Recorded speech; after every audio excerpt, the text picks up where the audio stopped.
Dober dan vsem skupaj na predzadnji Zoom kavici v tej sezoni. Sezona gre hitro, jaz upam, da je boste čez poletje kavico pogrešali. Tako da današnji gost je... Halo, sem uredil nekaj. Današnji gost je dr. Evgen Bavčar. Zelo sem vesel, da si je vzel čas, da je prišel med nas in da nam bo lahko delil svoje znanje. Dober dan, gospod Evgen Bavčar. Dober dan. Jaz sem se malo pripravil, vse midva se dostikrat srečujeva, se pogovarjava, tako da pravzaprav jaz osebno ne vem niti, kaj bi vas vprašal, ampak se bo steklo pogovor, mislim, da je tukaj, ne. Zdaj, ko sem začel se pripravljati na tale naš pogovor, se mi zdelo, da najbolj začnem takole, ne. Obstaja veliko skupin angelov. Angeli ljubezni, angeli družine, angeli zdravja, angeli znanja, angeli uspeha, angeli učenja. Vsi ti angeli imajo en sam namen, pomagajo nam živeti boljše. Angeli sporočajo, da njih ne moti, če jih prosimo za pomoč, prav nasprotno, njim je všeč, če se obrnemo nanje s prošnjo. Oni obstajajo zaradi nas, zato so lahko naši vodniki. Torej, gospod angel Evgen Bavčar, še enkrat pozdravljeni. Sam trenutek. Halo? Bom poklical kasneje.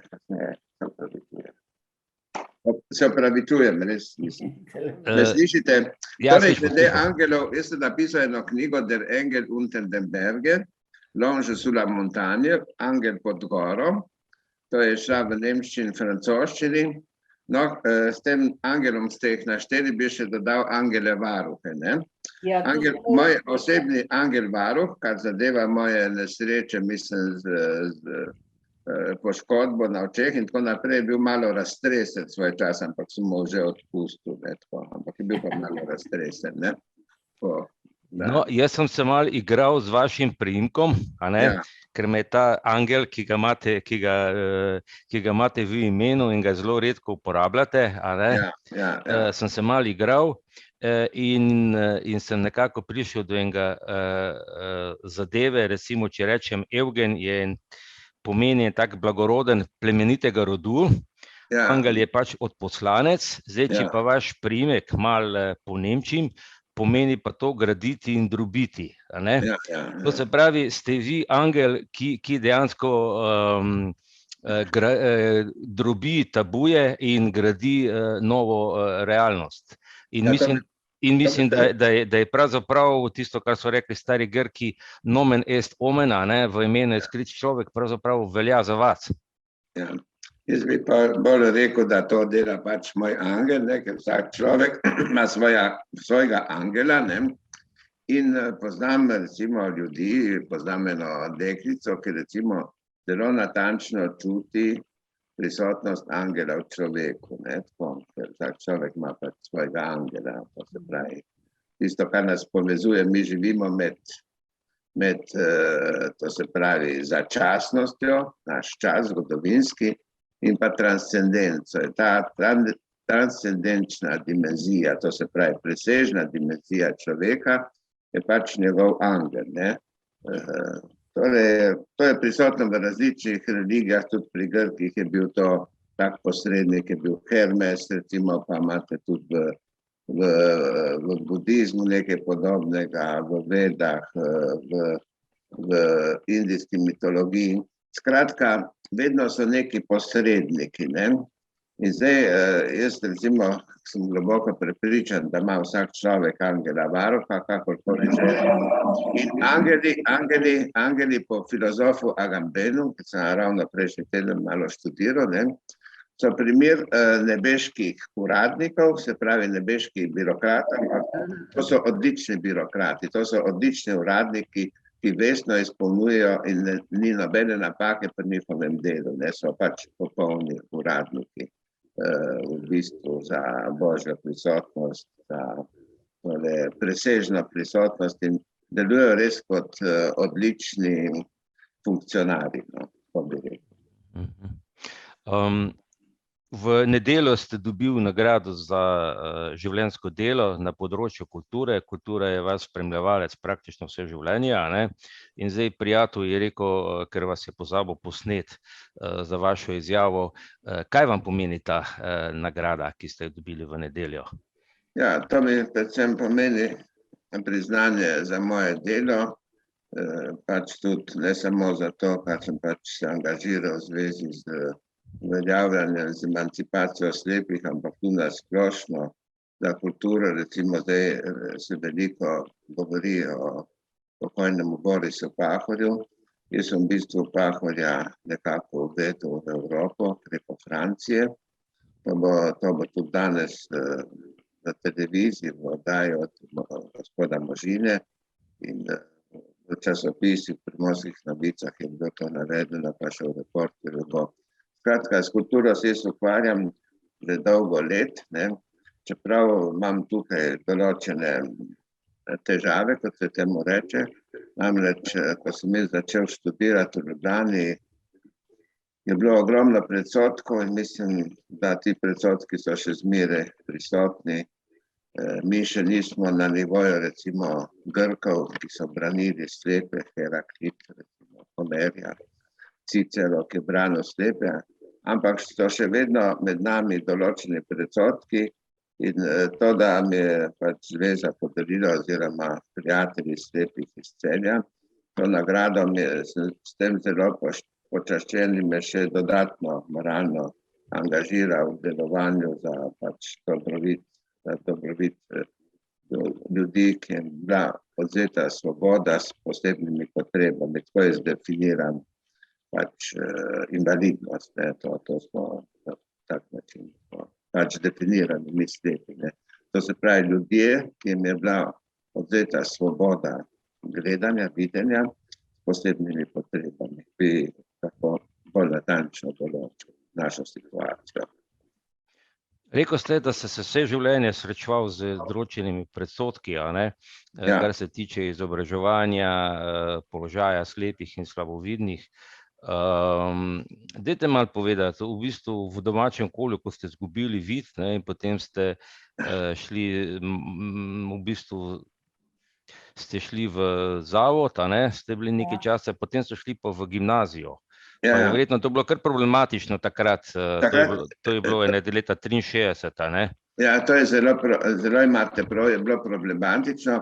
Glejte, jaz imam eno tako tezo, da bi mi slepi morali vsaj 20 let več živeti, ker 20 let nekako, 10 do 20 let porabimo tam za borbo s predsodki, ostalo pa z uresničevanjem naših projektov. To je resna teza in jo bom tudi skušal tudi pismeno dokazati.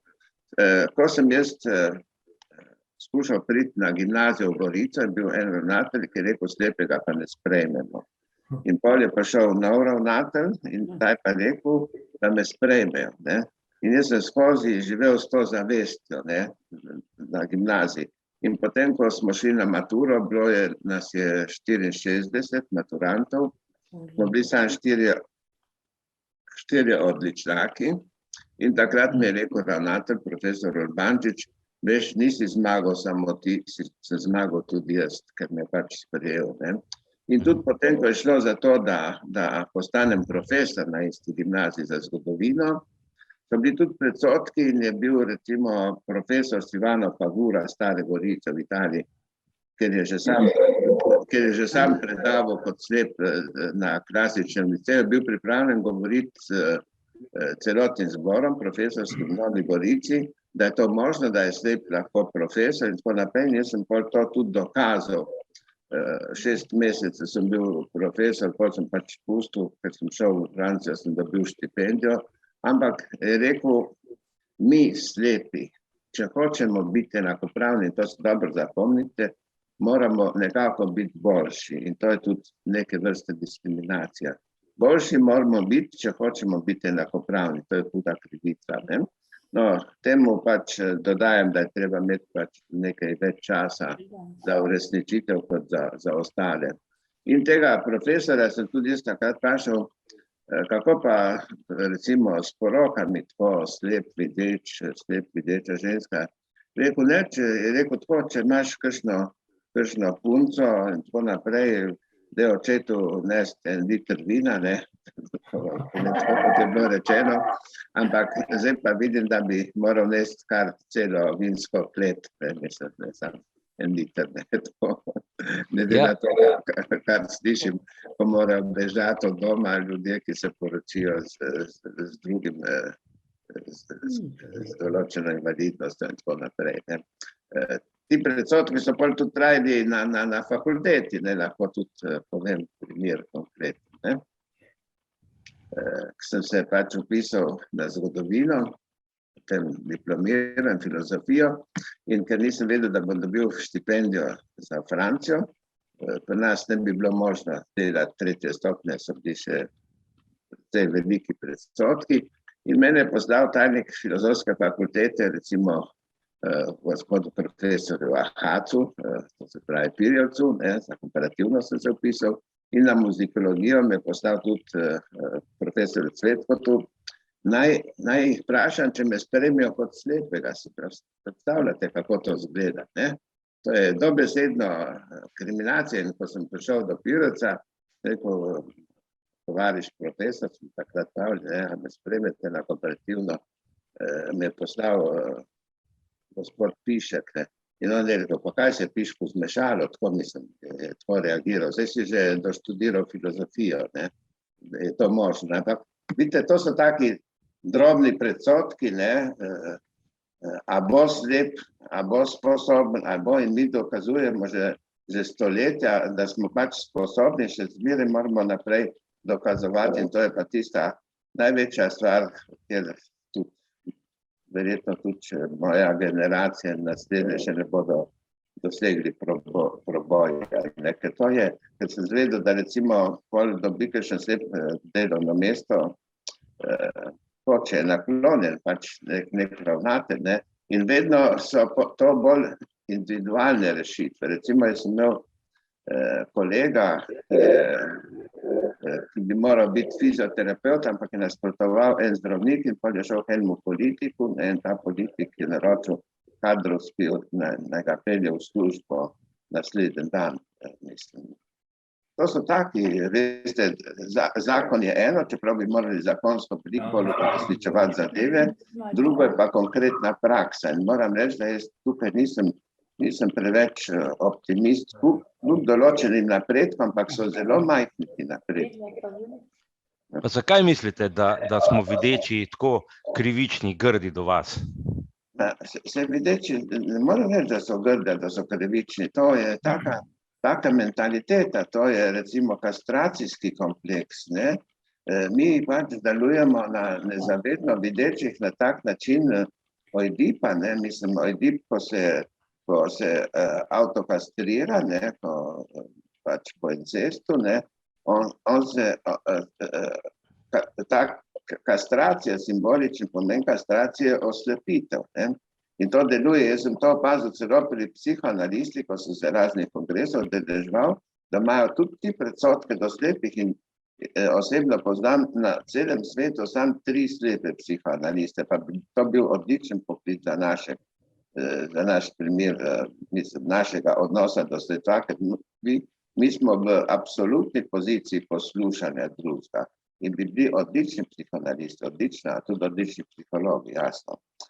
In to so samo predsodki, pač, da do tega ne pride, ne. In mene en slep iz Nemčije vpraša, ta psihoanalist, jaz sem rekel, težko bo, ker to je cel kup organizacije in je predsodek. Tiste pa ta najtežje, ne.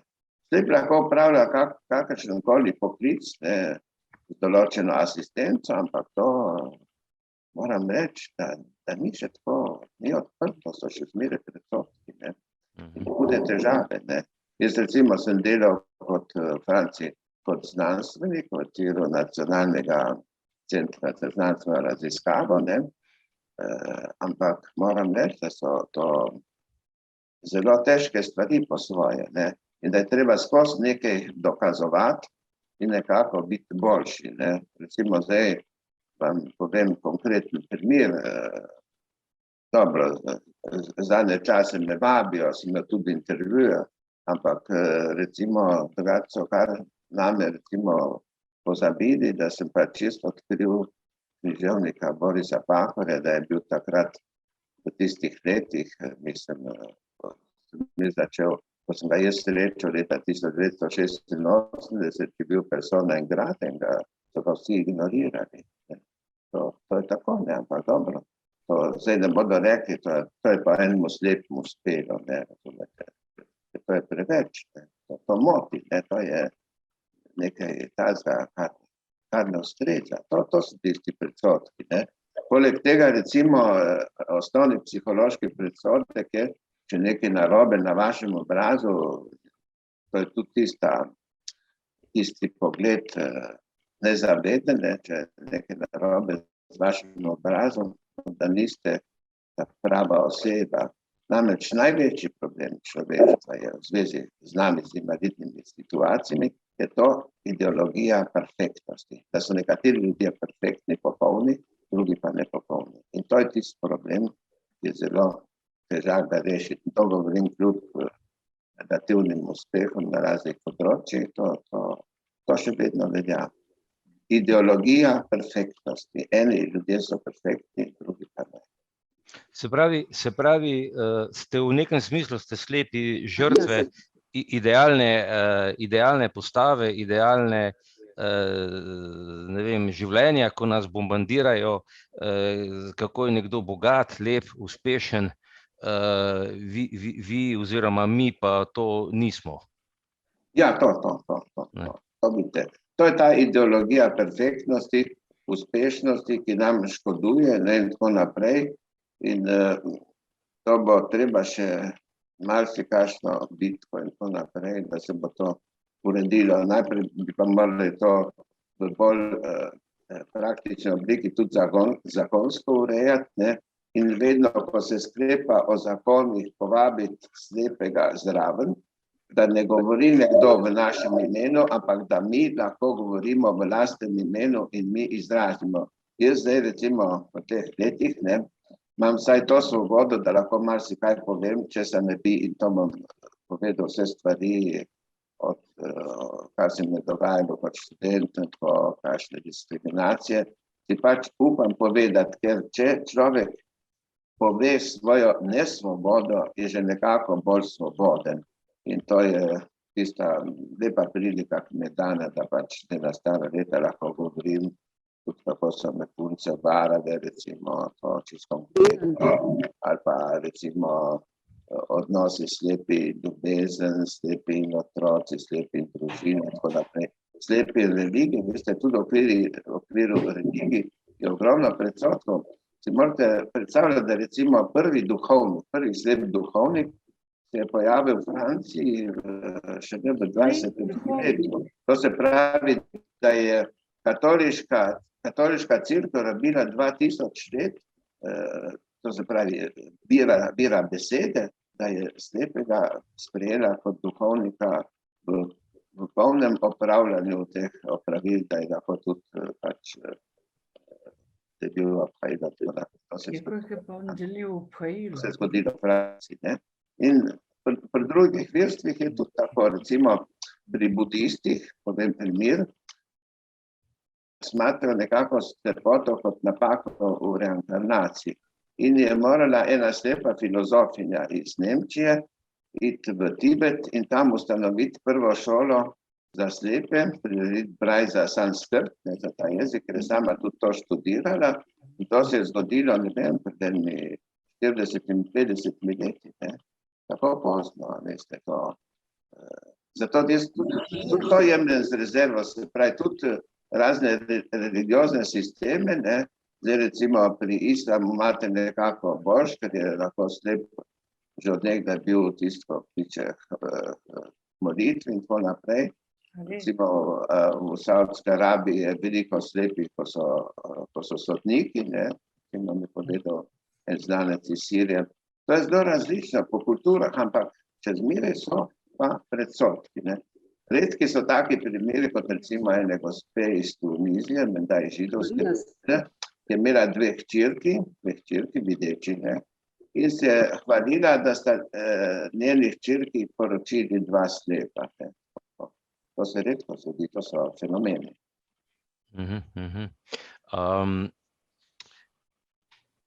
Hotel sem vas vprašati, umrl je Boris Pahor, ne? Zdaj bil je vaš zelo dober prijatelj. Ja, prijatelj. Pa me zanima v bistvu, kako ste ga vi dojemali, oziroma on je bil pač antifašist, borec proti vsem totalitarizmom, ne?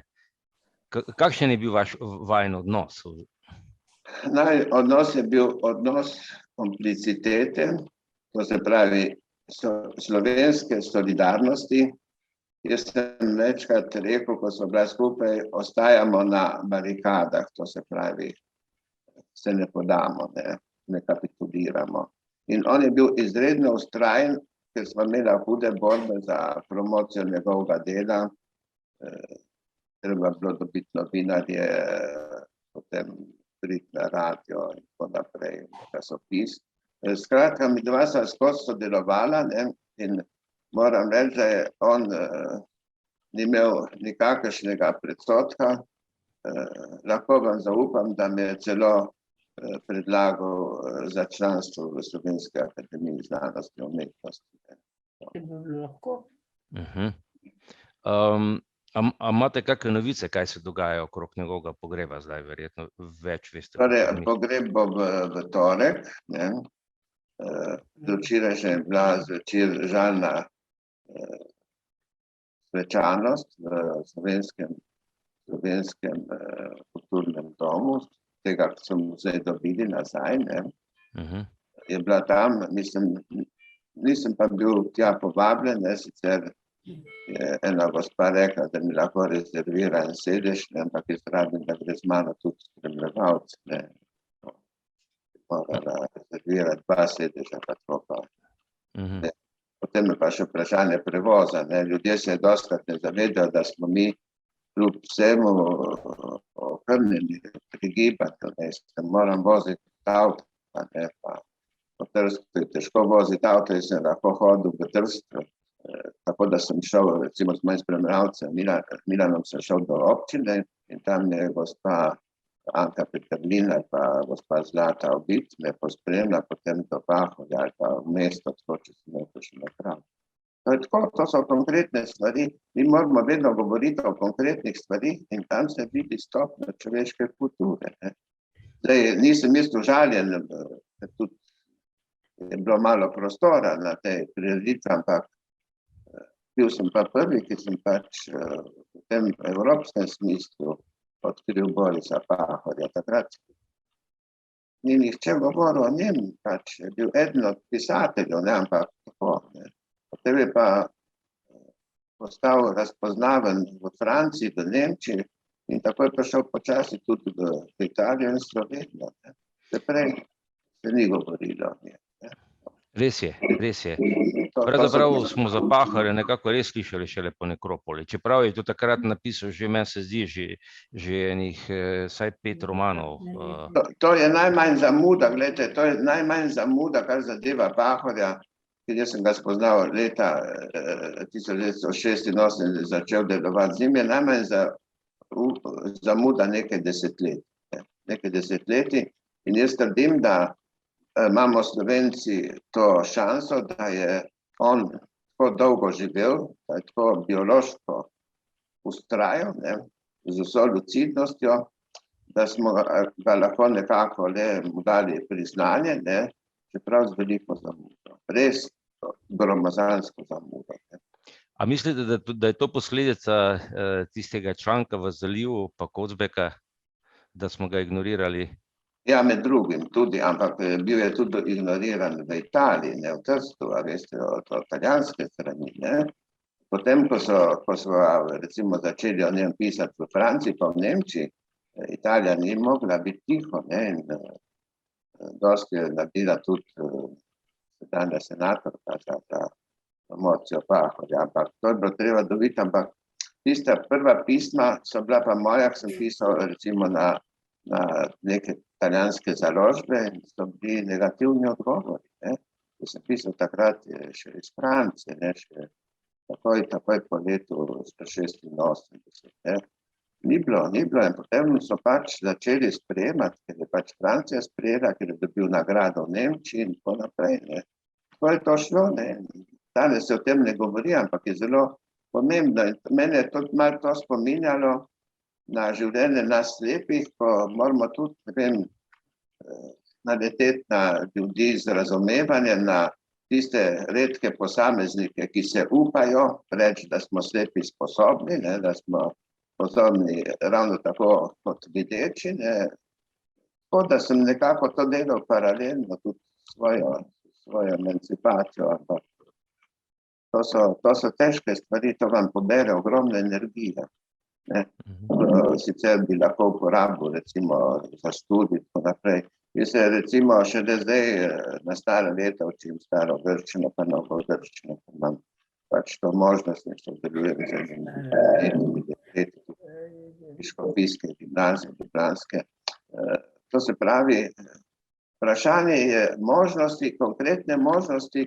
Midva, ko sva takrat z Benotom Zagrnikom šla na fakultete, so bila nekako prav, ne vem, z golimi rokami sva šla v ta boj, ne, takrat. In tudi recimo slepa dekleta, ki so bila na zgodovini, to je bilo grozno, ne, ker recimo jim je celo en profesor rekel, ne, so ga hoteli snemati, ne, če niste sposobni študirati normalno, pa pojďte v špital, ne, to je bilo rečeno v Ljubljani, ne, take stvari so se dogajale, ne.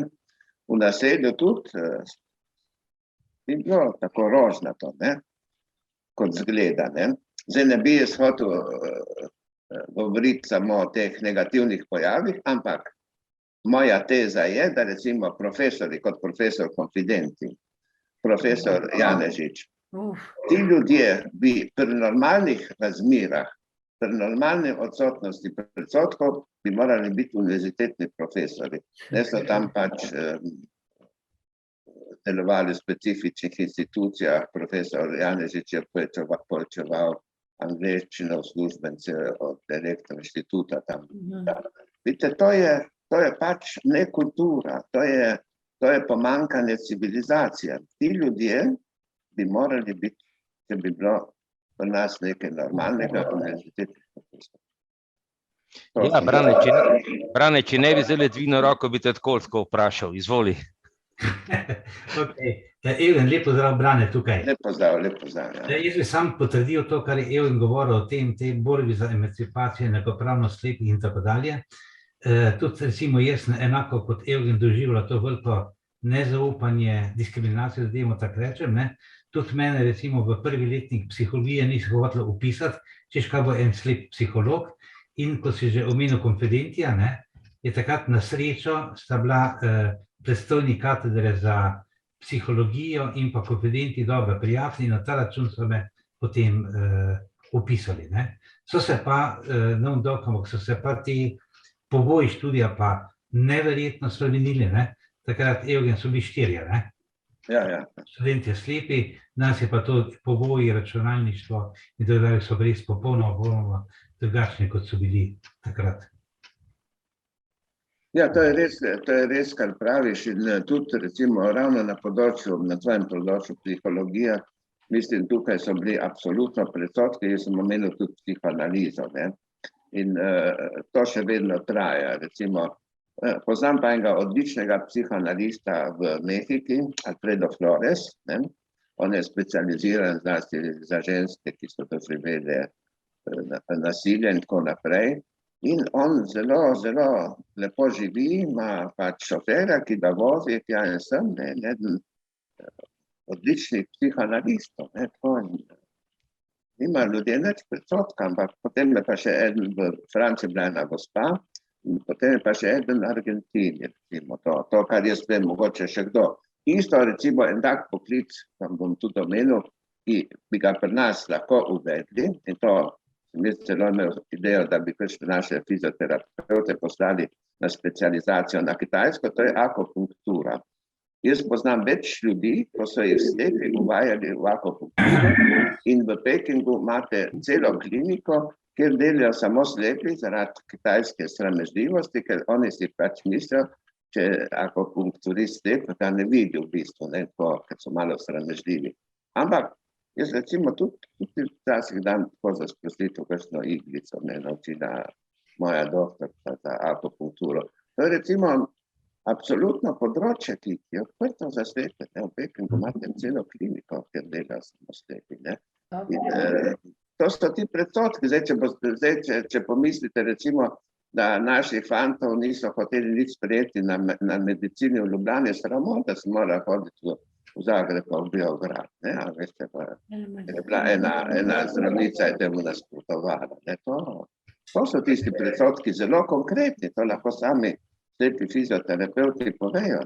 Isto recimo smo imeli dijake v zavodu, ki bi bili odlični solopevci, recimo Franc Mohorič in Kapelko, ki je zapustila, ampak jih niso hoteli sprejeti na srednjo šolo, oziroma so imeli pač pomisleke.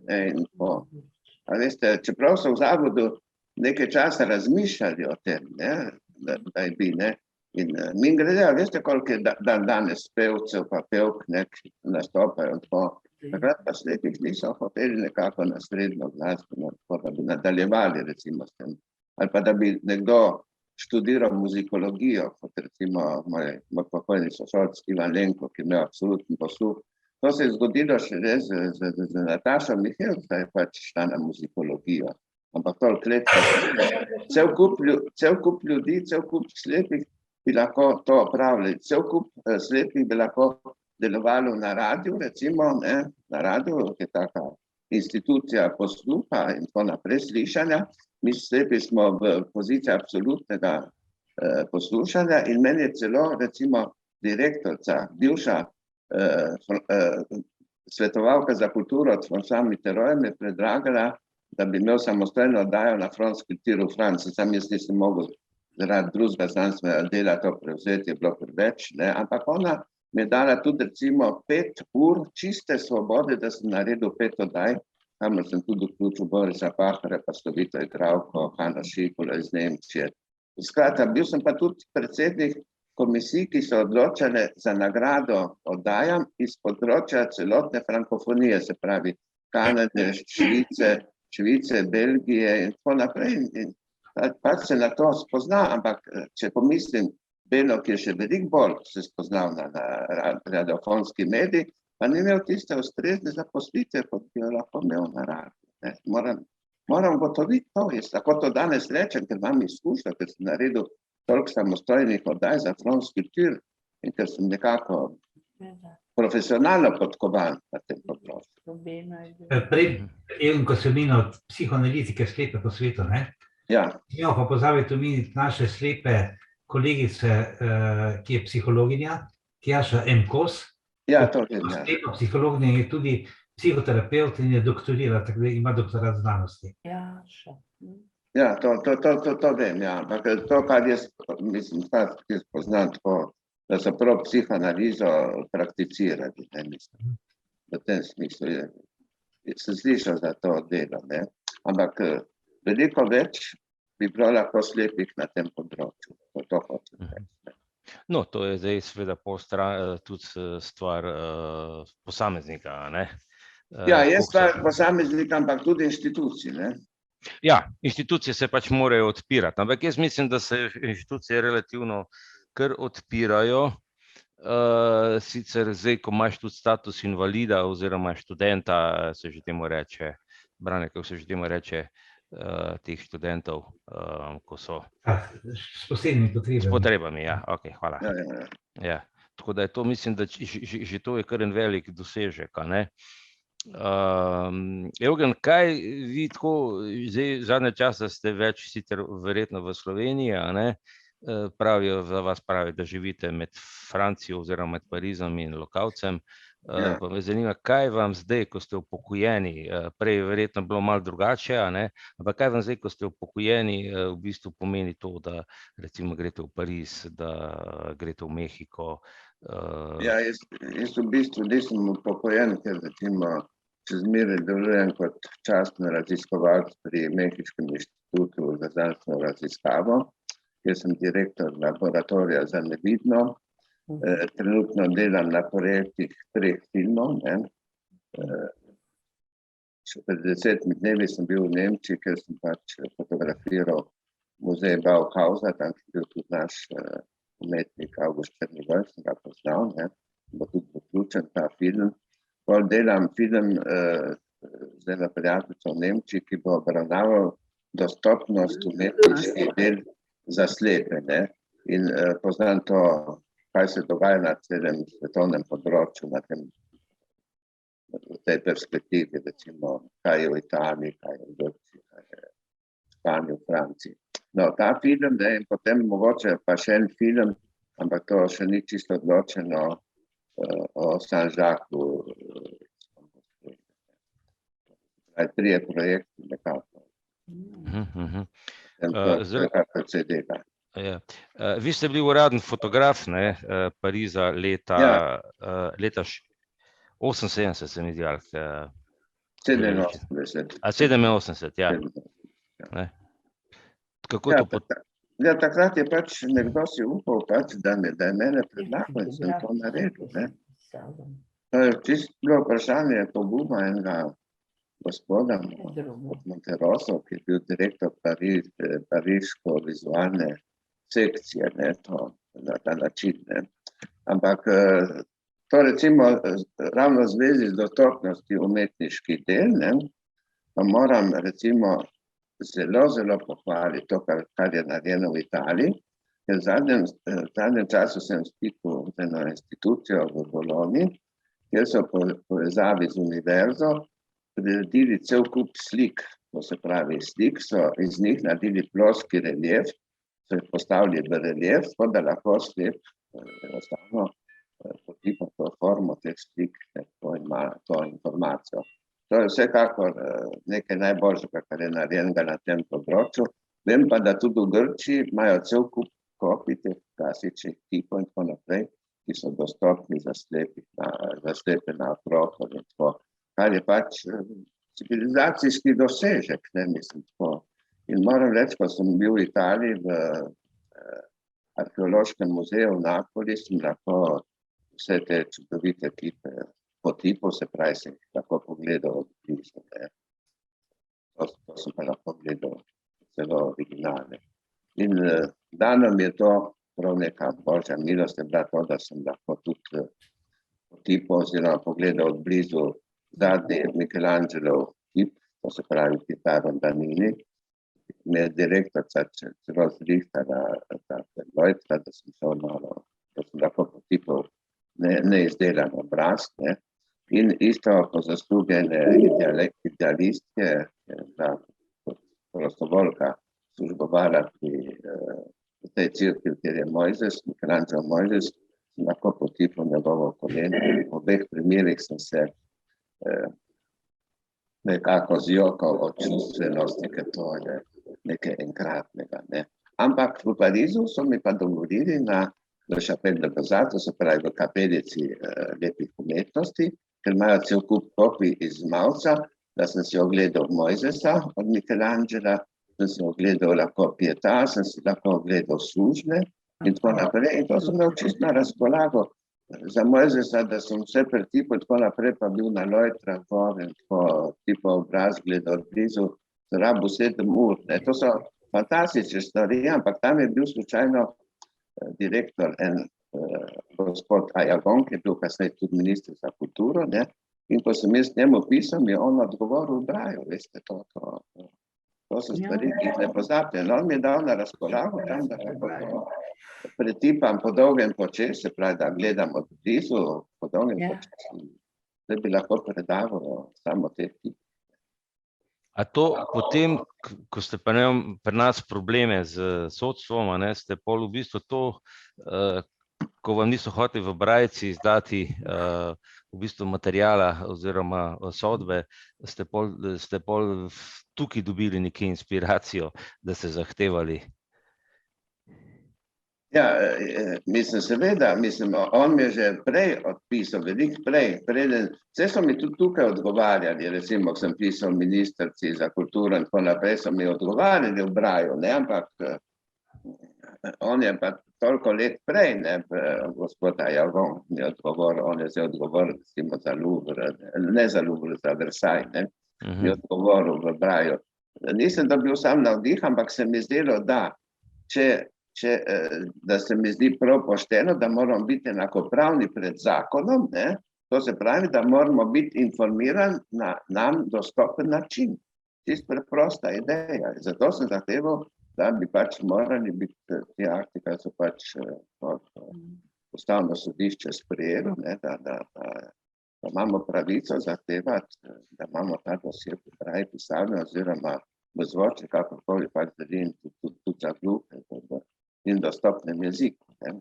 Vsak človek ima svoj jezik, ne, in ima pravico do tega jezika, ne, to kot imamo Slovenci svoj jezik, imamo svoj jezik tudi ljudje s posebnimi potrebami, ne, in imamo možnost izražanja in tudi recepcije, in zato se mi je zdelo takrat nujno, da se pač to spremeni, ker sem začutil vso krivico tam na sodišču, ne, poleg tega, da so se sodniki pač, lahko danes rečem, butasto obnašali, ne, mislim, recimo tam so književnica Breda Smolnikar, ki me je spremljala na teh sodnih srečanjih, ne, se je zdelo neverjetno, tam so nekaj delali, pa ropotali, sploh nisem vedel, kaj se dogaja, ne, nihče me ni informiral, da delavci popravljajo okna, medtem ko smo mene zasliševali. Si predstavljate, take neumnosti. Slovensko sodstvo glede tega ni dosti napredovalo, kar bi pravilo, ne, ampak vsaj to so sprejeli, to pa je napredek, to vsaj ta zakon, ne. Ampak takrat se to dogajalo, recimo, ne, ali pa vprašanje, recimo, nasprotne stranke odvetnika, in to sem bila tudi marsičem diskriminatorna, je šlo za diskriminacijo, ne, in to. Zato sem se pač zavzel za to zakon, ampak tega bi bilo treba še marsikaj narediti, zmeraj tako naraza, ne. Ja, glede na to, da se giba v približno istih krogih, no, da seveda jaz ne grem tako visoko, kakor vi, ne, ampak nisem visoko, ne, sploh ne. Ne, zdaj sem se pogovarjal z eno vašo znanko, je rekla, da so se sprehajali po Parizu, ja. In ste ji rekli, daj mi, opiši mi, kaj vidiš, ja. a ne? In seveda, ne, to je bilo, ne vem, 30 let nazaj, poveda, in je seveda ona rekla, kaj moškega zanima pri 3 letih, ne, in vam opisuje te mladenke, ki hodijo mimo, kako imajo lepe prsi, pa čvrste riti in tako naprej, ne, in vi jo kar naenkrat zaustavite in rečete, poslušaj, kaj pa reka, most, čez katerega sva šla, ladja, ljudje. Vidiš to? Ja, mislim, to, veste, opisovanje je zelo tako težka stvar. Jaz sem imel enega prijatelja, ki je bil asistent režije priznanih cineastih italijanskih, že pokojni. On je bil mojster opisovanja, res mojster. In me opisoval tako, da sem se počutil, kot da bi videl, ne, to se pravi, tako mi je prikazal ta vizualni svet, ne. In tudi recimo je imel take prijeme, zelo simpatične prijeme, ko sva šla recimo, to povem kot hec, ne, ampak to se je res zgodilo na razstavo ustvarjanja mladih v Parizu, ne, in sem jaz tam pač tipal, to se pravi gledal od blizu, razne inštalacije, nek premog je bil tam. In potem so prišli zraven tri mlada dekleta in naj jo začela opazovati, kaj delava, nekako mi on to razkazuje, ne. In kar naenkrat me prime za roko in položi eni punci na glavo, ne, in reče, vidiš, to je pa tudi tukaj razstavljeno, ne.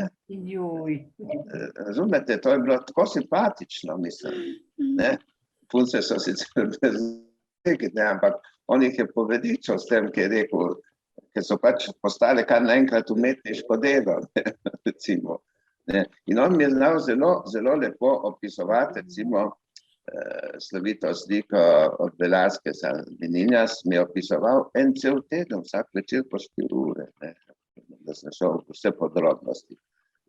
Isto marsikatero drugo delo. Važno je, da vam znajo nekako ljudje, ki vidijo, prikazati tisto realnost vizualnega sveta.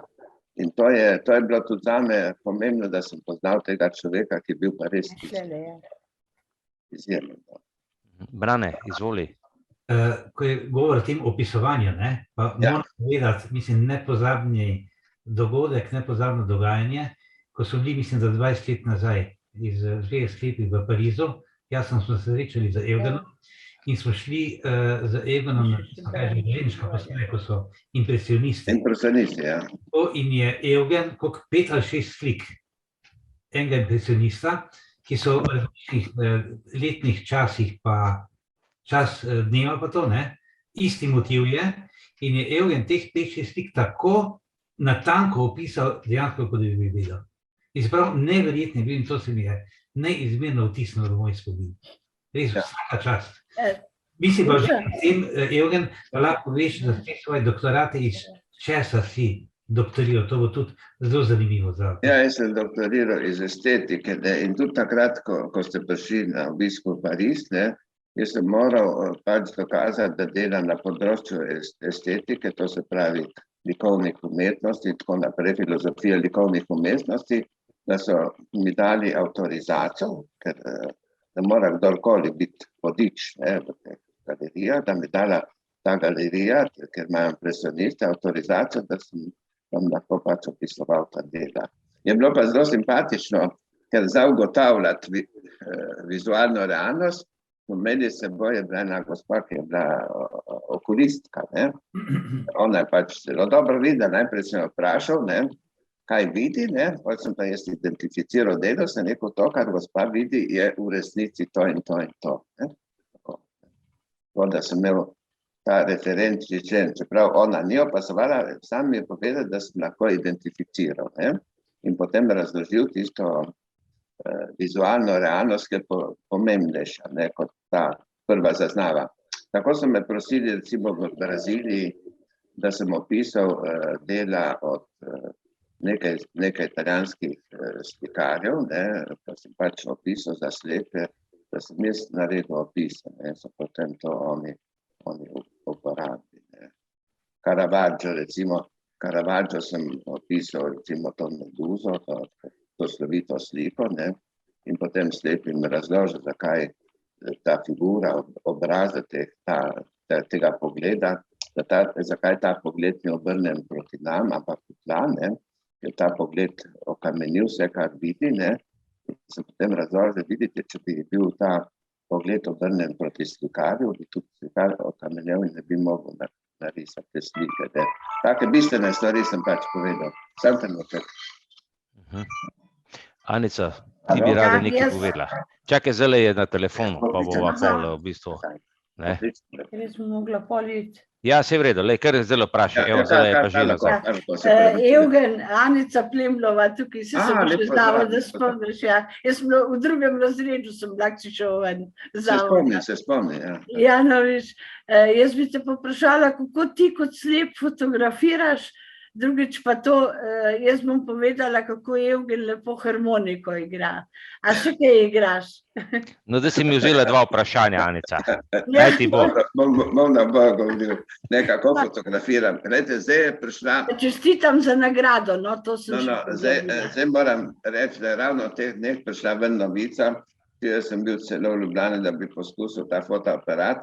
Namreč zdaj so Japonci izdelali, Sony je izdelal govoreč fotoaparat. To se pravi aparat, ki vam pove, kakšno zaslonko imate, pa čas. Ampak jaz ga še nisem imel v roke, oziroma nisem ga še znali usposobiti, ne.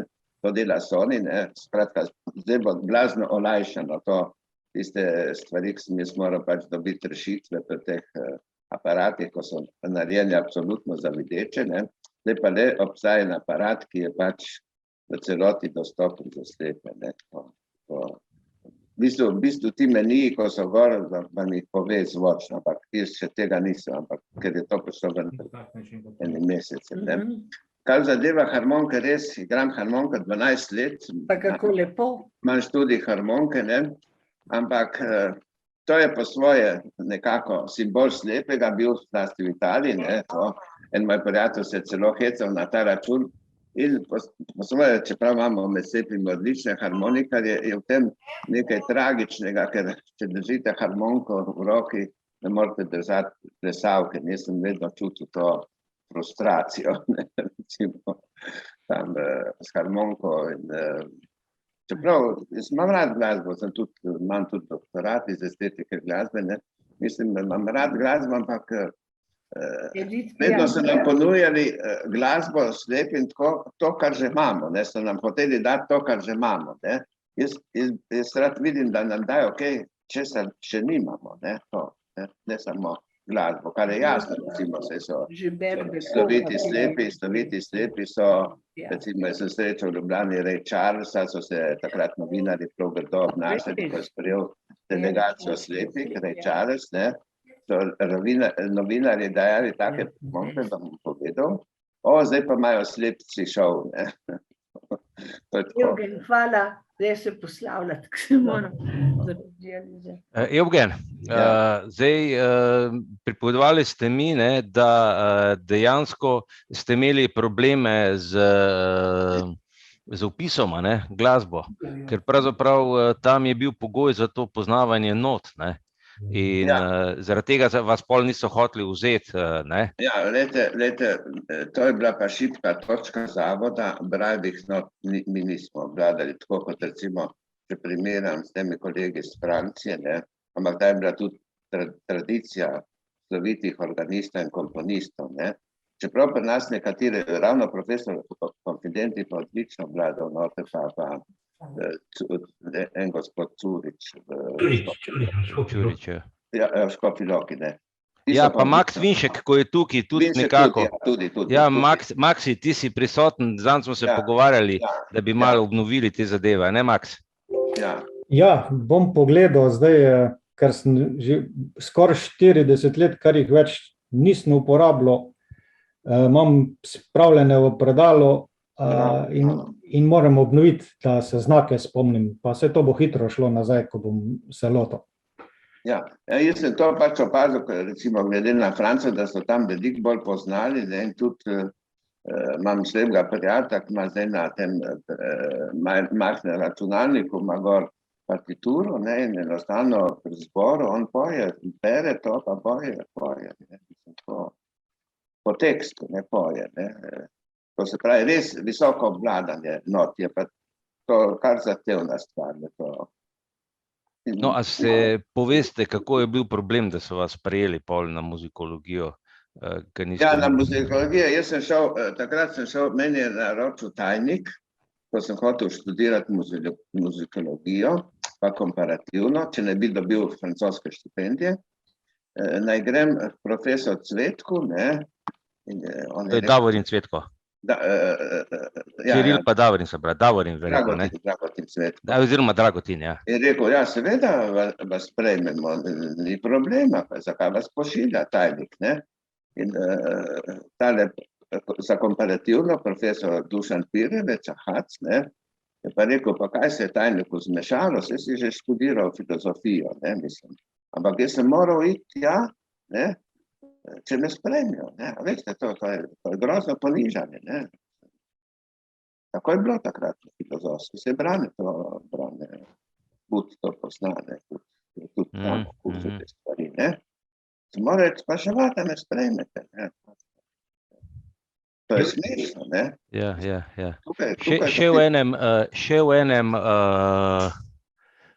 Še v enem zadevu bi vas rad spomnil, enkrat ste mi razlagali v osnovni šoli, kako je en fant, govoriva spet o predsodkih, a ne, malo skačem, kako je en fant napisal eno ljubezensko pismo eni punci, a ne. Ja, lejte, to se... Mislim, to se zdaj spomnim, škoda, da nisem ponedeljek, ko so predavali o ljubezni, da se nisem pripričal takrat. Lejte, to je zelo lep primer, ne.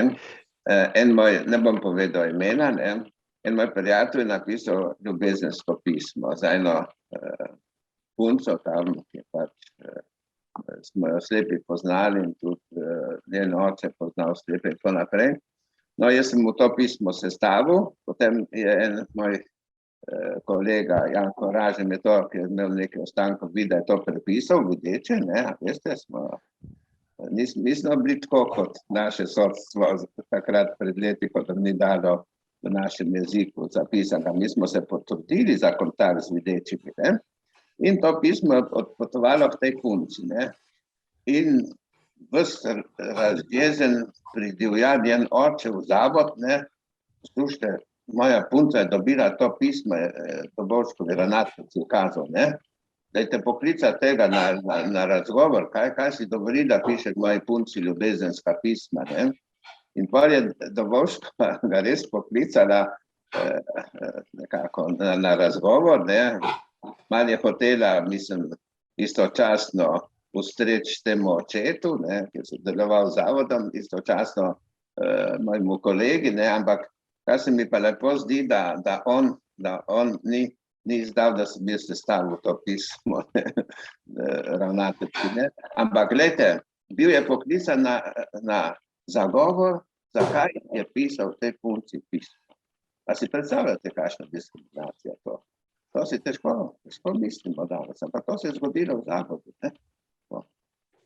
In tudi recimo se spominjam, ker smo se včasih dopisovali s kakšnimi dekleti, ki so prišli na hospitacijo v zavod, ne, in v glavnem so bila ta pisma, dekleta, tako so se bala, kaj napisati o kakšnih čustvih ali pa možnosti, ki tazga, vse je bilo nekam spiritualno, so bila prav nekam teološka ta pisma, ne, recimo vsaj, kaj se jaz poznam, ne.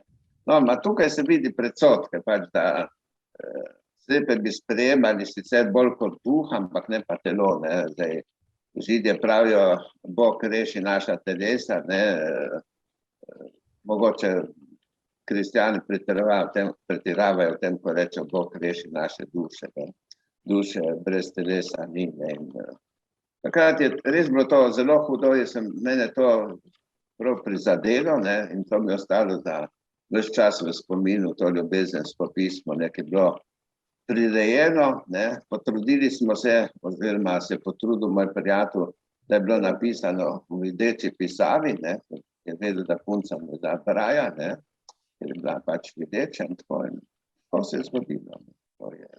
To je konkreten primer, to se je dogajalo v letih, v 60-ih letih prejšnjega stoletja, ni tako daleč, ne. Zanimivo, ne. Zanimiva izkušnja. Pa še ena zadeva mi je zdaj padla na pamet, ena študentka in vaš model mi je razlagala, kako je to izgledalo, kako ste fotografirali, ne, ona se je slekla tam in potem ste ji vi govorili, stegni roke, dvigni rit, napni rit in vi ste fotografirali in je rekla, mi je bilo prav čudno, sicer posnetko nisem nikoli videla, ne, ampak mi je bilo prav zanimivo, kako me je komandiral, kako naj počenjam in kako je fotografiral. Glejte, pri fotografiji pa tako, da jaz sem naredil več aktov, se pravi več, gornjih deklet sem fotografiral in moram reči, da pokojni slavni umetnosti zgodovinar John Berger, ki se je preveden tudi v slovenščino, bil moj prijatelj, in je rekel, da ga moji akti, moje fotografije aktov, da ga spominja na slikarja Gojo, kar je izredno lep kompliment, ne. Zdaj, pri dekletih je pa tako, ne, ena profesionalni model v Parizu, je zelo težko, da me ti fotografiraš, ker me ne provociraš s pogledom, ne, ker z aparatom ni bilo pa gleda, ne, mislim, je bil sam pogled aparata, ne pa moj pogled, ne. Druge dekleta so pa tista, recimo imam en model v Parizu, ker se pa da videti tako, mislim, od slepega, mislim, od mojega aparata, ne. On jo pa nič ne moti, tudi za pozicijo, tudi če se jo dotaknem, jo to nič ne moti, ampak, glejte, ko so prvič pokazali na francoski televiziji moje slike, ne, kaj je zanimalo ljudi, ne, a Bavčar tipa te svoje modele, ne, mislim, to je tako perverzno vprašanje, ne, ker recimo vsi pa vejo, ne, da je sloviti kipar rodan modele tipov podoben in počes in tako naprej, ne, pa da imaš to tipo modele, ne, ampak ne so pa rekli, ja, on tipa modele, ne, mislim, to je tisto predstavljeno. Zakaj pa ne bi smel pogledati v blizu modela, če se model s tem strinja, ne?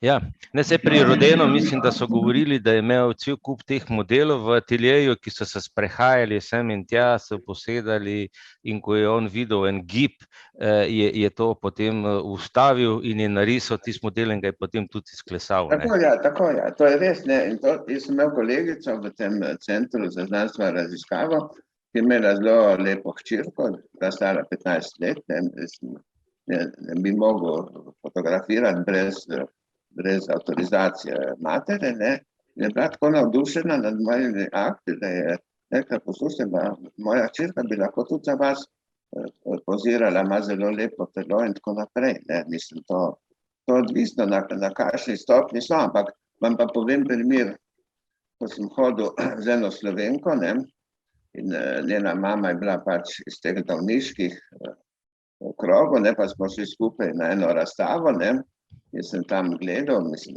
te kipe, ne, in tako, in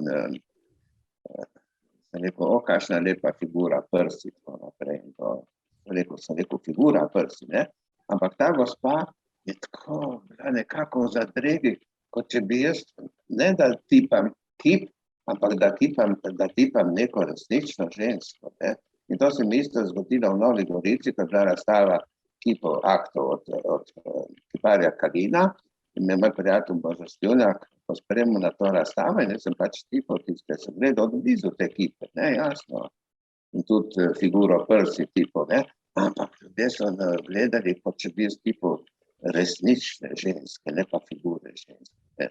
In je bilo prijatelj tako nerodno, da je rekel, pet greva ven, pa drugič prišla, ko ne bo nikogar tukaj, ne. Vse pove.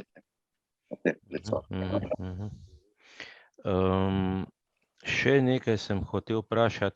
Ja, okrog fotografiranja, ne, vi ste nekje pri 16 letih začeli fotografirati. Jaz lahko zdaj se pohvalim, da smo pred 3 leti, ko sem vas jaz imel na okroglem na kulturniškem vikendu, če se spomnite. Ja, se spomnim. Ja, tam smo v uni Pavlinovi galeriji smo imeli en pogovor. No, in mi smo na tistih delavnicah začeli tudi čisto eksperimentalno, tudi med tečaj fotografiranja, in ki je zdaj prerasla pa v ene resne delavnice z enim vrhunskim profesionalnim fotografom Domenom Palom, in moram priznati, da ste slepi odlični fotografi. Ja, veste kaj, meni se zdi tudi pomembnost psihološkega vidika, ne.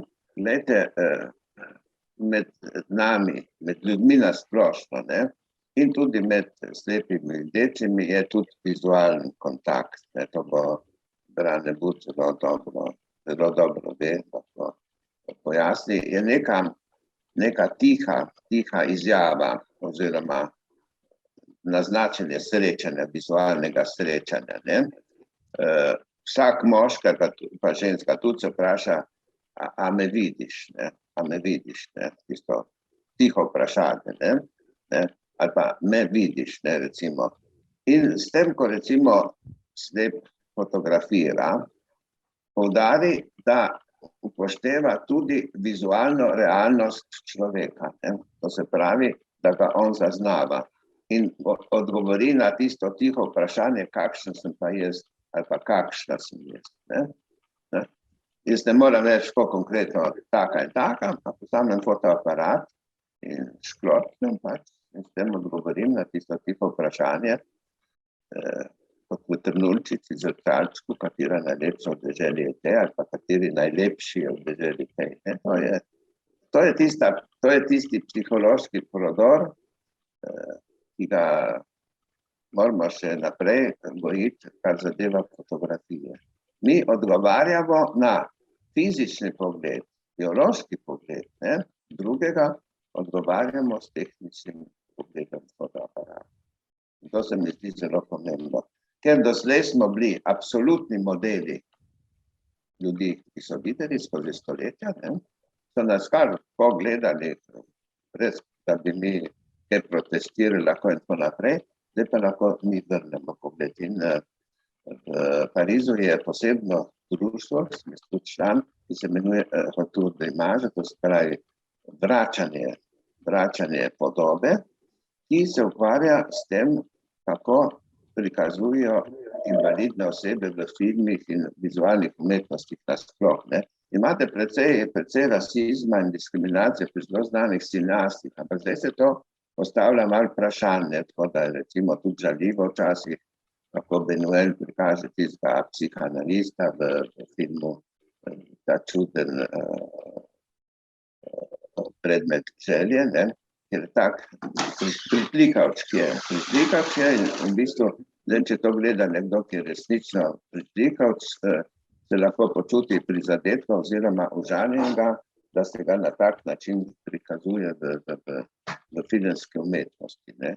No in to društvo, tudi imaže, se pravi, vračanje podobe se ukvarja tudi s temi problemi, kar zadeva predstavitve oziroma prikaza ljudi s posebnimi potrebami na področju filma. No, sej film Spake so dobile pa celo Oskarja, ne, če se spomnite. Ja, no, sej to mislim, ampak gre za to, da se pač, da se ne prikaže žaljivo, ne, da je v okviru neke etike, da gre za ta prikaz, ne, da to gre super stvari, ne. Nejc, ti si nekaj kazal, nekaj na mobilu, povej, kaj te muči.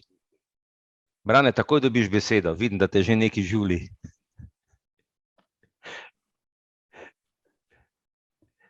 Mene si mislil? Ja, no, pa daj, medtem ko Nejc išče, pa... Samo eno kratko vprašanje, Evgen, če me spomin navara, si igral tudi Čmrljev let na harmoniki, ne? Kako? Čmrljev let si tudi igral na harmoniki, ne? Ja, Čmrljev let pa variacije na karneval, Beneški, pa preludi, no, da sem malo pozabil, no, to. Ampak začel sem pa s Knofarcem, še zdaj z vami igral tudi Knofarcem, ne. Lepo. Tajtonarcem, ne. Klavirsko sem pa imel 12 let. Izvolite, Evgen. 12 let sem se učil klavirsko harmoniko in sem tudi bil na srednji učila pokojna profesor Borštene, pa ne. Tako da sem imel 4 leta v zavodu harmoniko, potem 4 leta v Novi Gorici, sem bil na gimnaziji, potem 4 leta v Ljubljani na srednji. Nejc, izvoli. Ja, sem hotel pokazati sliko, ker sem z mobitelom slikal, pač fotografiral, pa bi mogel pravilno pač pokazati, če se... V redu, vidimo. To je v bistvu kot proti soncu si sliko en zaliv neki. Morje nekje v Vizoli verjetno, ne? V Fiesi. Ali pa v Fiesi, ja, okej, tudi, ja. Ja. Tako da... Dober, pridi na naš tabor drugo leto. Evgen, to sem vas hotel vprašati, tehniko vi fotografirate, če se prav spomnim, ste mi razlagali, da se z modelom pogovarjate in potem pač vidite, kje ima glavo in ocenite tudi višino in na ta način potem delate posnetke. Ja, model se pogovarjam, ne, zdaj lahko, mislim, glede na sluh orientiram aparat, lahko pa tudi potipam, recimo, kje ima glavo, do kje ima noge in tako naprej, mislim, v celoti. Za portret je veliko bolj enostavno, ne, tako približam. Lahko potipam, lahko spravim metrom, zmerim distanco med njegovim nosom, recimo objektivom aparata, ne, tako da je precizna slika, ne. To je cel kup tehnike, ne.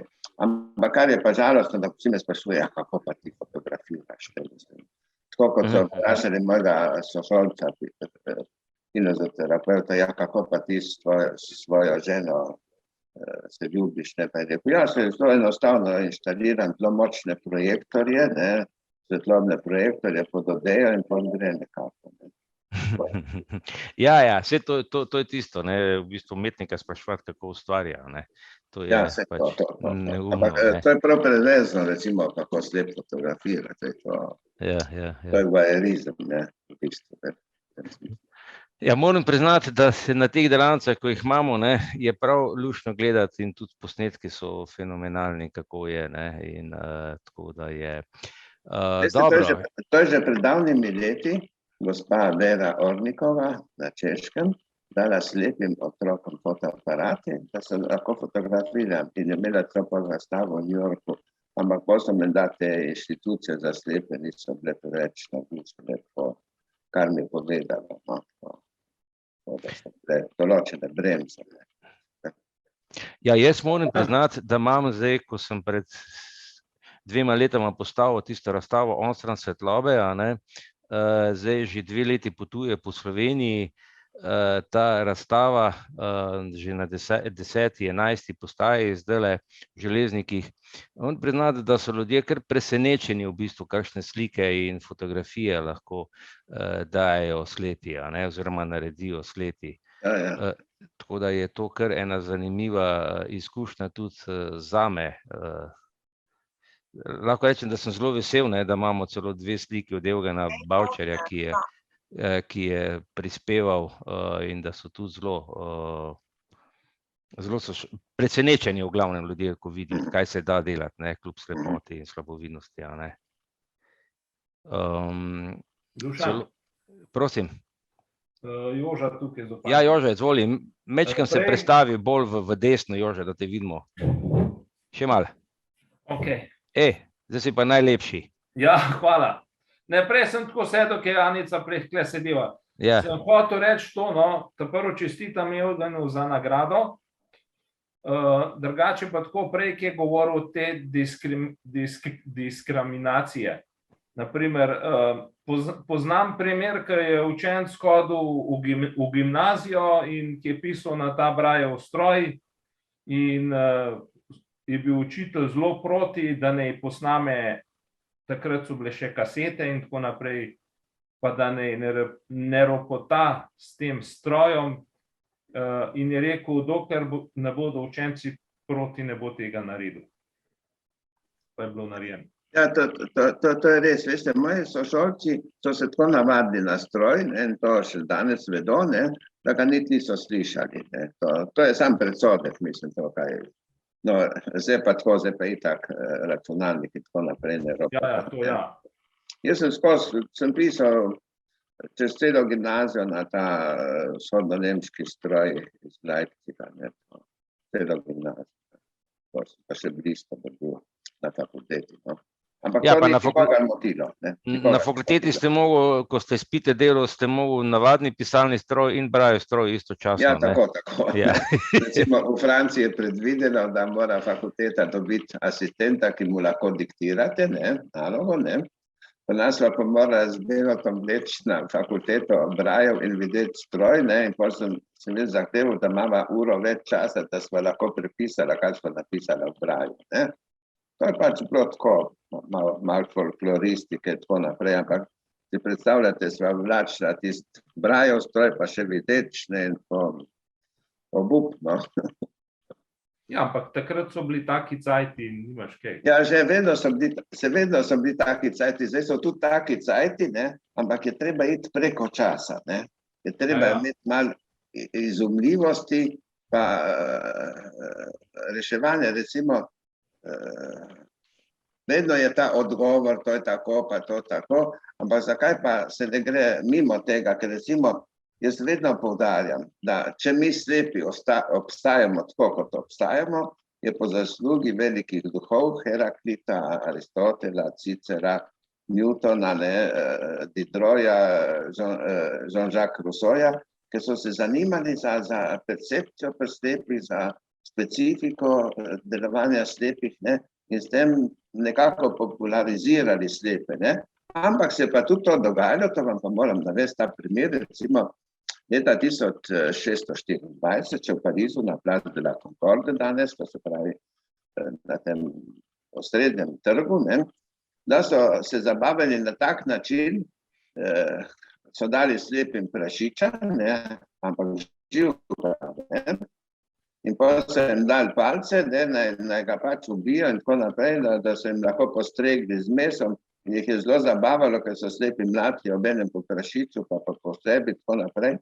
In to se je dogajalo tudi v Nemčiji. To piše ena znanstvenica, jaz sem hotel prevedel v slovenščino, upam, da mi bo to uspelo. In danes se nam tudi včasih kaj tako godi, ampak v manjši obliki, da nam skušajo dati živega prašiča. To se še vedno, ampak v zmanjšani obliki seveda. Ampak to se je dogajalo, si predstavljate, 1624.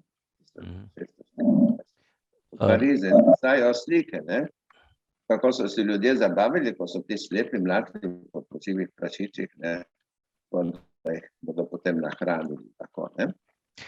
Prej ste tako omenil, ne? Z nečem so morali plačati, pač s to zabavo so morali plačati, da so dobili hrano, no, drugače povedano. Ja, saj ste prej omenil, ne, da pač vam dajo v roke harmoniko, pa se zabavajo. Zdaj je to malo bolj sofisticirano, ne, ni treba prašiče pretepati. Ja. Ampak jaz vem, ker recimo, to je tako, mene so,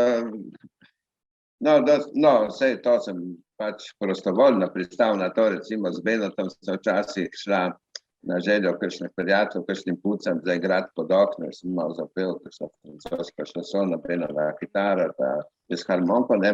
Ampak edino to sva zahtevala, da so držali dežnik nad kitaro pa nad harmoniko, ker so punce zlivale vodo na nas, ne.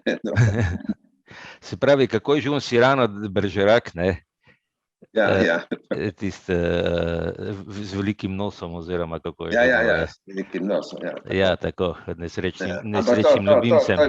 To je še tako nedolžno, ne, mislim. Ja. Evgen, tule imam vašo knjigo Absolutni vojer. Ja.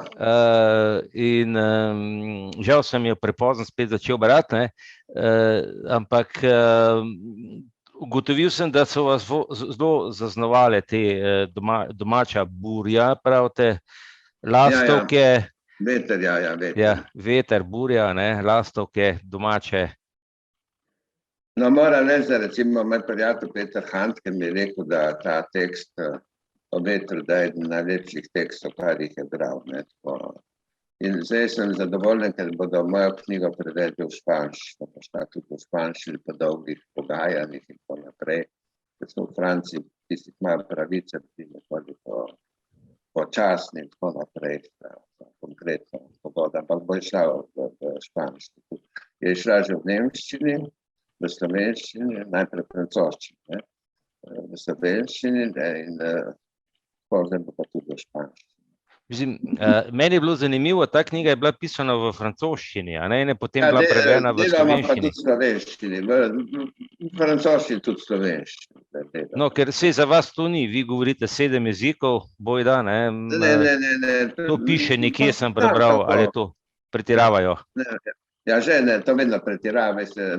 Človek ima zmeraj en sam jezik, to je tisti njegov jezik, tipičen, tako naprej. Poznavanje jezika je pa relativno, recimo dobro, jaz poznam lahko v 7 jezikih, berem filozofske tekste, to ni problem, ne, ampak recimo kakšne druge pa bolj s težavo, recimo, ne. Tako, vedno ste nekje specializirani, ne. Poznate eno področje jezika bolj kot drugo. Vem pa, da če bi recimo takrat imel, ko sem bil mlad, ko sem bil na univerzi, če bi imel takrat te možnosti, ko so zdaj z računalnikom in slovarji, ne, bi sigurno res odlično poznal tam 12 jezikov. Mislim, res odlično. To je mene to zanimivo. Ampak ni bilo možnosti. Smo morali druge spraševati, da so nam iskali po slovarjih in tako naprej, zdaj končno lahko najdemo sami. To je bistvena razlika. Se pravi, zdaj se na stara leta se učim staro, pa se Brane, ti si reševal zadeve, ne, za sošolci, da si imel odlične zapiske, da si jim zapiske posojal, ne? Si na ta način v bistvu se uveljavil, ne? Ja, jaz sem vedno bil stališče, da treba dati in jemati, ne? To je ta obojdanski odnos, ne pa da samo izkoriščaš, čakaš, da ti nekdo pomaga, ti pa nič njemu nazaj ne daš, ne? Morda še tole Evgen sem se pa spomnil, ko si rekel ti pisalni stroji, pa jaz sem tudi so me zaklenili v kabinet, pa sem tipkal, ne? Ampak kot primer, kakšni so bili drugačni pogoji takrat, ne? En profesor na psihologiji ni dovolil snemati predavanja. Niti ene. Nas pa imaš predavanja posneta iz celega sveta, ne? Malo pobrskati. To je res, sam ko sem jaz prišel na Sorbono, ne?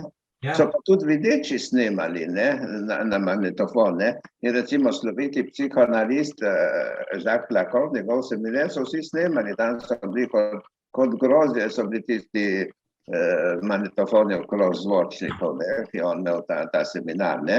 Ampak v Ljubljani je bilo tako, ne, in to je zdaj, pač povem, ne, smo pač bili zaostali, ne. Edin se popravi, en profesor pa je dovolil, to bi profesor Bujas, ki pa iz Zagreba hodil. Ja, to je pa drugo, ne, Zagreb je bil nekako glede tega na malo višji stopni, no, moram reči.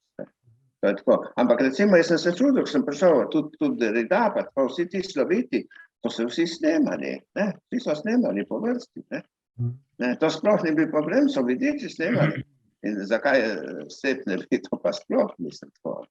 Ampak v Ljubljani je bil to problem, zato, ker ne vem, jaz pravim, da so se mogoče tako zanesli na svoje znanje, ne vem, kakšni predsodki so to, ne. To je čisto normalno, ne. Po vseh univerzah na svetu, mislim, vsaj po pariških, jaz vem, da so vsi snemali, vsi. Pa pol doma poslušali, pa si delili zapiske.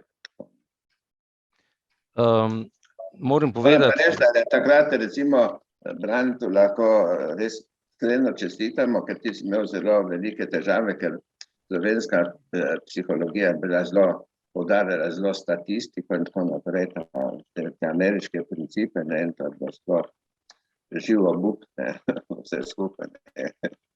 Je bilo dostikrat več računanja kot pogleda v dušo, ne.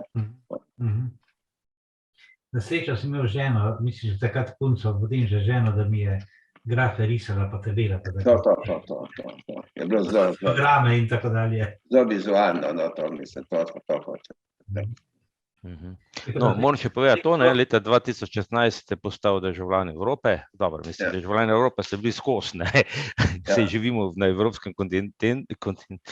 kontinentu, ampak dobil ste nagrado državljan Evrope, ne, ki jo podeljuje Evropski parlament. To je v bistvu ena nagrada, ki odlikuje res ene posameznike, ki nekaj naredijo za neko čezmejno sodelovanje, nekaj izrednega, ne? Ja, to je na predlog, to pobudo imel Lojze Peterle, ne, so sprejeli. Slovenski poslanci so bili za razen enega, no, ampak to se mi zdi celo biblično pravilno, ne, ker biblično pravilo je, če recimo 10 ljudi glasuje za nekoga, mora en proti, tako da zgleda demokratično. En poslanec pač ni glasoval zame, no. Ampak to je bilo, takrat je bilo, sem imel tudi razstavo v okviru Evropskega parlamenta, fotografij, ne, kar je bilo zelo pomembno in v tej dvorani Judin Minjukin, ki je zelo znana, in to je pomembno, ker da sem to dobil kot Slep, ne, in tudi tisto leto sem dobil tudi Legio časti francosko, ne. Postal vitez častnik. Dobro, jaz počasi končujem. Zdaj, zadnje vprašanje, glede na to, verjetno ste precej zasedeni, pišete ogromno, objavljate tudi, pa me zanima, s čem se trenutno razen grščine ukvarjate, oziroma kaj kaj... Ja, se pravi, to dostopno umetniški del, delam na teh filmih, ne, pripravljam zadeve, ne, in zdaj imam pa tudi ene tekste za napisati, zdaj bomo napisati eno revijo v Trstu o Borisu Pahorju, ne, so me prosili, pa tako skozi nekaj sproti, ne. In poli pa rad, mislim, še bolj taka posebna izkustva bom napisal. Skratka, tisti angel v sredini vašega imena vam ne da mira in ste vedno na razpolago in ne znate reči v principu ne. Ja, mislim, to je, ampak zdaj se malo bolj tako, kako bi rekel, malo bolj, nimam več toliko teh javnih nastopov, ker treba zelo nekako šparati s cajtom, po domače povedano, ker mi manj časa ostaja, kot je bilo tistega časa, ki sem ga že imel, ne. To je vedno, to se z leti se to pogrupa, pa poj dragocen tisti čas, ki nam ostaja. Ne. Je pa vedno manjši, ne, recimo. No, super. Ja, točno še tudi pozabil povedati, da ste ambasador slepote, ne, ki smo razglasili in da je zdaj tukaj v knjižnici je razstava slepih in slabovidnih častnih članov in da vas vabim, da pridete pogledat in da se še naprej srečujemo. In hvala vam, ne, Evgen, da si se vzel čas. Jaz se vsem zahvaljujem, sem zelo ponosen na ljudi, ki delijo z mano isto usodo, zelo podobne usode, ne, sem zelo ponosen, zlasti v Sloveniji, ne, in sem za to tudi zelo hvaležen za ta priznanje. Mislim, da to nisem sam jaz dobil, ampak tudi drugi slovenski slepi, ker mi smo pač rezultat sodelovanja, recimo izkušenj, ki smo si jih delili, recimo za časa fakultete z Benotom, z Branetom Butom, s Tinko Pelko, z Recko. Pač tisti, ki smo takrat bili na barikadah, ne, v borbi zoper predsodke in nerazumevanje. To so hude barikade. Ne. Na teh barikadah želim vsem, da vztrajamo, ker stvari se izboljšujejo in bolj, ko bomo vztrajali, bolj se bodo izboljševali. Super. Evo, to so pa zaključne besede te Zoom kavice. Hvala vam, Evgen. Hvala vsem. Hvala vam. Ja. Vidimo se naslednji teden, ko bo Suzana Bevk povedala malo o letovanju in tisto bo pol zadnja Zoom kavica v letošnji sezoni. Potem pa jeseni, če boste za to, bomo pač nadaljevali. Hvala vam še enkrat, maham in končujem kavico. Živeti.